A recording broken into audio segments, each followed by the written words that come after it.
I'm Kimo Hussey, and we're about to talk with two of my very, very good friends, Adj Larioza and Zanuck Lindsey. The reason why I want to spend some time with you today is just to talk about teaching. In all of my ukulele experiences, I have come to believe that the biggest need in ukulele now is for good teachers. Good teachers. And the reason why I've asked Zanuck and Adj to come and be a part of this video is because I have taught with both of them and know firsthand how well they do in that area. The other thing is they're very, very good musicians. And another thing that I have found is that a lot of times a very good musician doesn't necessarily make a very good music teacher, or the best player on the team doesn't necessarily make a good coach. So I wanted to invite them by to interface with you today, because they're in the process of starting up their efforts as ukulele teachers, and so they have some events coming up that have to do with teaching. Zanuck, can you tell us a little bit about what you guys may be coming up with in terms of teaching? Yes, we've been working, as Kimo said. Thank you very much for having us on your show. Sure. Well, on working with all levels of ukulele playing, so they can understand what we feel and what we believe is essential throughout your musical life and your ukulele pursuits, is that they need to always remember that there are fundamental issues that need to be addressed constantly. As professional musicians, we continue to go back to our roots, as Kimo likes to say, and work with melody, harmony, and rhythm. And we have come up with a few fun and interesting methods to share with people. We've done several workshops, and we've found that people really gravitate and resonate with basic rhythmic processes. And Adj is a specialist at this. He is a percussionist as well as an ukulele player, and Adj can tell you a little bit about what we do in just that section alone. In that section, we go back again to the fundamentals, and how it applies to ukulele is when we separate the left hand and the right hand. A lot of times I'll do exercises that would just emphasize the right hand or your strumming hand, whichever it is.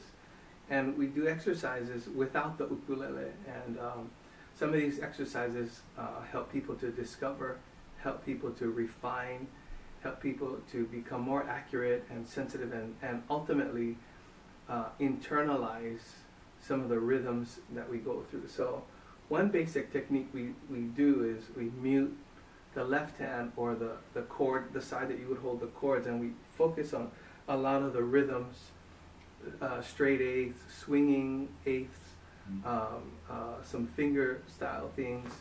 But this right hand gets neglected a lot, or it gets, what's another way? Neglected is a good word. It's the neglected child. But it's so important to give the dynamics, to give just that juice or the strength that you need. When Adj mentions the fact that the right hand gets neglected a lot, it's true. And the reason why that right hand gets neglected is we focus so much attention on the left hand and what that left hand needs to do. But I want to tell you that the primary purpose of the left hand is just to hold chords. The right hand will get melody, it'll get harmony, it controls rhythm, tempo, and dynamics. This is the reason why I'm so excited about the teaching philosophy of separating out things, because when we do that and we go to one thing specifically, it's very, very easy to understand. And when we understand individual things, it becomes easier to put them together.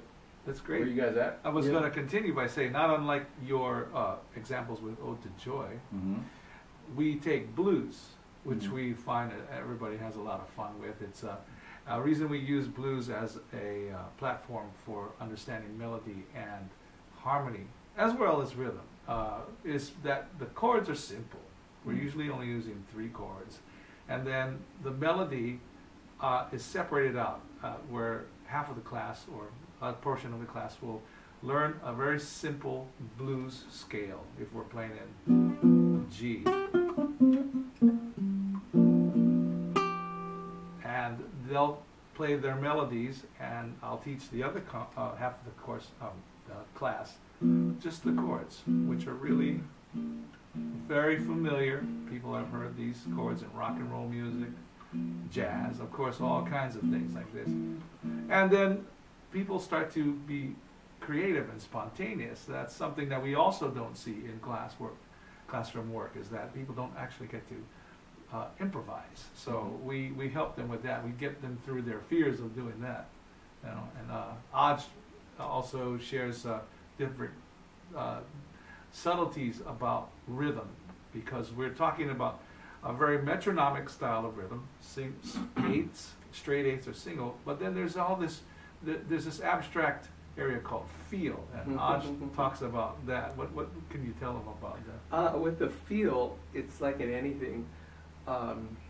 You know something is good internally. It just feels right. It feels good, and it's really a matter of opinion. But you know when something really clicks. The ensemble can move together, right, dynamically, tempo, whatever, and it just sits right, and that takes really a lot of time and listening. Repetition. Yeah, listening is a no, key. you've been in workshops where you're sitting next to somebody and they're way out of time, and you go, what's going on? Well, you know, we can help train people to pay more attention to those kind of details. Okay, what we wanted to do is just provide you kind of a topical overview, a subtopical overview of how Zanuck and Adj teach. The reason why I'm so excited about these guys getting into teaching is that we share a lot of same philosophies, similar philosophies about how to teach music and teach people to play ukulele. So you guys, in addition to scheduling workshops and stuff, you guys plan to put out some maybe YouTube videos? Absolutely. And can we say something about what we're going to do in the immediate future too? Absolutely. We're going to be our band, Kapala. Thank you again, Kimo. KapalaMusic.com. Where are your Kapala shirts? I don't know. We thought we'd dress up a little bit for you today. You know, we're going to be in August on tour in Las Vegas and Los Angeles at the Whittier College Shannon Theater. And then after that, we're going to do a workshop with our good friends at Bazaar, Hey, Shirley yes, and Tom okay. Noble and Mark Coles. And Okay. so we're going to be helping people there in the Southern California area. Great. Okay. And then when you guys do put out your YouTube videos, please share it with me and we'll help you get those out. Will do. Okay. Will do. Thank you, Kimo. Okay, thank you. See you guys. Aloha. Aloha.